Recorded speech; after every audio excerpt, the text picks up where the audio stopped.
Dusk settles over the palace like a heavy curtain, and the normal chatter of servants and guards tails off into a hum that feels almost polite. I lean against the windowsill, looking upward. Stars poke through the blue.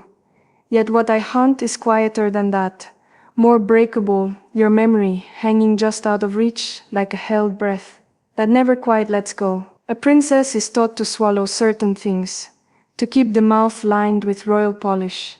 But secret aches do not listen to decorum. I still hear your laughter fuzzing the edges of everything, a scrap of daylight tucked into old linen, pressed against the fabric of sleep.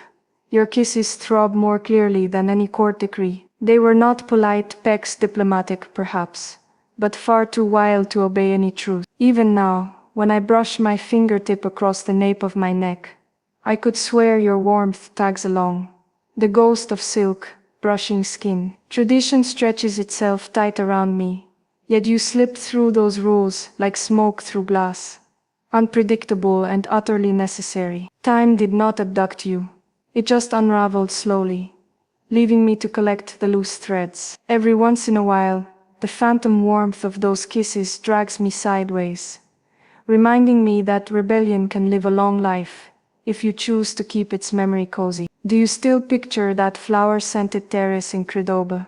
The one where your palm first met mine? The look you shot me, bold enough to ignore thrones and titles, spoke volumes without ever forming an audible sentence. To you I wasn't a princess. I was simply the girl whose laugh you catalogued, and whose tears you dried under a blanket of stars. Sometimes I replay the vow you whispered, as the moon hung bright, swearing the wind itself would deliver your message, whenever you were far away. The wind sweeps through my rooms now and again, twirling the curtains, yet all it brings is the ache of missing you. My fingers brush the charm you pressed into my palm, now tucked beneath layers of royal fabric, and I pretend your touch is still warm. You slipped away long ago, technically speaking, yet I never formally let you go. Distance was the price life set. Silence was the penalty protocol drafted. I still argue with those rules, quietly replaying our stolen moments, where love is granted immunity. The clock was on loan whenever we met, yet the hours never felt like a discount sale to me. Every hurried second was pricey, I know, but we bargained with fate and never flinched. Your thumb brushed my jaw, soft and almost liturgical, as if skin could somehow carry a blessing. My quiet stretches never wanted translating, and somehow you cared enough not to force the words. You got that family grudges cling like cheap perfume.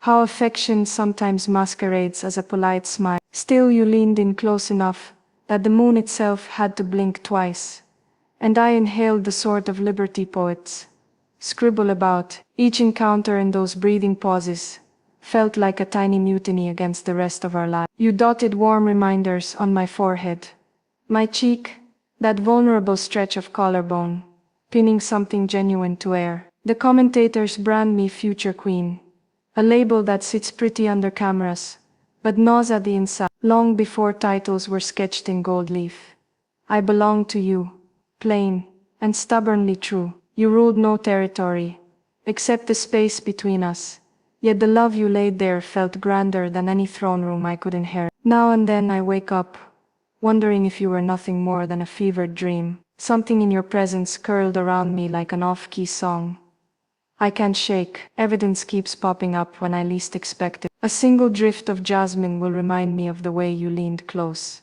and the old vinyl record years later still makes my lips twitch toward a grin. Back then my body was on parade, but my heartbeat was miles away, caught in the snarl of your finger. The centuries chalked the distraction up to boredom. Bless their routine-minded hearts. They still chalk it up.